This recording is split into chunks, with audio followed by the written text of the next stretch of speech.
৬,৫০০ টাকা যে হার মুনাফায় ৪ বছরে মুনাফা আসলে ৮,৮৪০ টাকা হয়, ওই একই হার মুনাফায় কত টাকা ৪ বছরে মুনাফা আসলে ১০,২০০ টাকা হবে।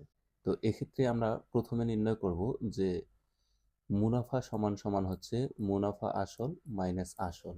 এখানে মুনাফা আসল আমাদের দেওয়া আছে ৮,৮৪০ এবং আসল দেওয়া আছে ৬,৫০০। তাহলে এটা আমরা বিয়োগ করলে পাচ্ছি ২,৩৪০ টাকা। এখন এটা থেকে আমরা মুনাফার হার বের করার জন্য আমরা লিখতেছি যে ৬,৫০০ টাকার ৪ বছরের মুনাফা হয় ২,৩৪০ টাকা। অতএব ১ টাকায় ১ বছরের মুনাফা, যেহেতু এখানে আমাদের আসল এটাও কমাই দিচ্ছি, আমরা ১ টাকা করে দিছি এবং সময় ৪ বছর থেকে করে দিচ্ছি ১ বছর, তাহলে উভয় ক্ষেত্রেই বা উভয়ের ক্ষেত্রের জন্যই আমাদের মুনাফা কম হবে। আর ঐকিক নিয়মে কোনো কিছু কম হলে সেটা নিচে যে ভাগ হয়, তাহলে এই ৬,৫০০ এটাও আমাদের নিচে চলে আসলো এবং ৪ এটাও নিচে চলে আসলো। এবং যেহেতু আমরা এখান থেকে মুনাফার হার বের করব, মুনাফার হার মানে হচ্ছে ১০০ টাকায় ১ বছরের মুনাফা, তাহলে এর আগের লাইনে আমাদের ছিল আসল ১ টাকা, এখন হয়ে গেছে ১০০ টাকা। তাহলে এখানে আসল বৃদ্ধি পাইছে, আসল বৃদ্ধি পেলে মুনাফাও বৃদ্ধি পাবে, সেই জন্য এই ১০০ উপরে যে আমাদের এখানে গুণ হয়ে গেল। তাহলে এই ফলাফলটা আমরা পাচ্ছি ৯ টাকা, অর্থাৎ ১০০ টাকার ১ বছরের মুনাফা হচ্ছে ৯ টাকা, অর্থাৎ বার্ষিক শতকরা মুনাফা হচ্ছে ৯ টাকা।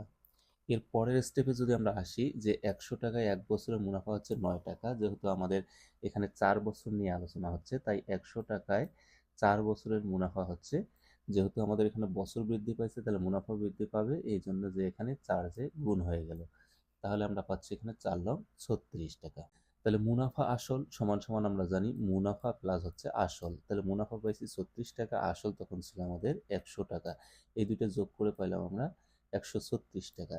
এই যখন আমাদের ১৩৬ টাকা হচ্ছে মুনাফা আসল, তখন কিন্তু আসল আমাদের ১০০ টাকা। তাহলে এই লাইনটাই আমরা একটু উল্টা করে লিখব। আমরা লিখতেছি যে মুনাফা আসল ১৩৬ টাকা হলে আসল হচ্ছে ১০০ টাকা, অতএব মুনাফা আসল ১ টাকা হলে তাহলে আসলও কমে যাবে, এই জন্য ১৩৬ এখানে নিচে এসে ভাগ হয়ে গেল। তারপরে আমাদের মুনাফা আসল অঙ্কে দেওয়া আছে ১০,২০০ টাকা। তাহলে যেহেতু আমাদের মুনাফা আসল বৃদ্ধি পাইছে, তার মানে আমাদের আসলও বেশি লাগবে, তাহলে সেই ক্ষেত্রে এটা উপরে যে গুণ হয়ে গেল। তাহলে এটা এখন যদি আমরা ক্যালকুলেশন করি তাহলে পাচ্ছি আমরা ৭,৫০০ টাকা। এই ৭,৫০০ টাকায় হচ্ছে আমাদের আসলের পরিমাণ।